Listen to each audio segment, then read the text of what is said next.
بیٹیاں ماں باپ پر بوجھ نہیں ہوتی ہیں، بلکہ دیکھنے والوں کی نظر میں یہ بوجھ لگتی ہیں۔ اگر کسی ماں کو ایک سے زیادہ بیٹی ہو جائے تو ہر ایک انسان کو ایسا لگنے لگتا ہے کہ بیچاری کو ایک لڑکا ہو جاتا۔ کیوں؟ اگر ایک ماں دوسری بار، تیسری بار، خواہ چوتھی بار ماں بننا چاہ رہی ہے تو وہ صرف لڑکے کے لیے ہی ماں بننا چاہے گی؟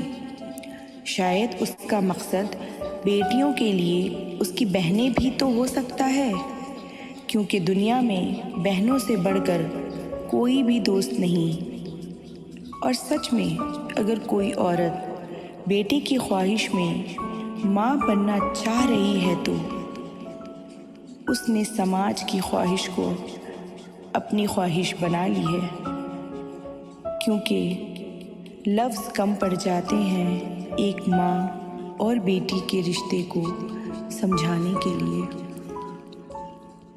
سراسر بے وقوفی ہے ایسی حسرت کی لالچ میں ماں جیسی ذمہ داری کے لیے تیار ہونا، جو نہ تو مرد کے ہاتھ میں ہے اور نہ ہی عورت کے۔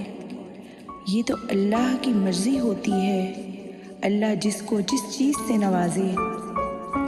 ماؤں کو کسی کو بھی کسی طرح کی دلیل نہیں دینی چاہیے کہ وہ سچ میں صرف صحت مند اولاد کے لیے اور اپنی فیملی کو بڑھانے کے لیے ہی ماں بننا چاہتی ہے، نہ کہ لڑکے کے لیے۔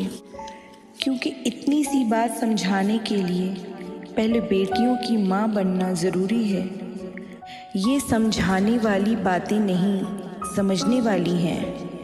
اس بات پر اتفاق رکھنا لوگوں کے لیے مشکل ہے کہ ہر ماں کو بیٹا کی لالچ نہیں، یہ تو محسوس ہونے والی باتیں ہیں۔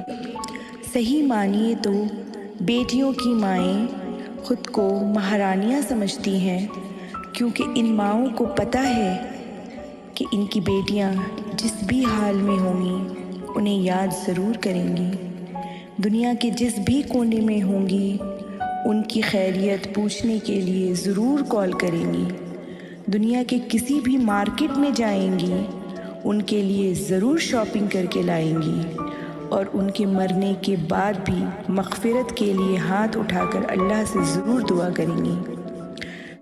بیٹیوں کی اتنی خصوصیات کے بعد بھی اگر لوگوں کو لگتا ہے کہ دنیا کی ہر عورت صرف بیٹے کے لیے بچے پیدا کرتی ہے تو اس سوچ پر افسوس ہے۔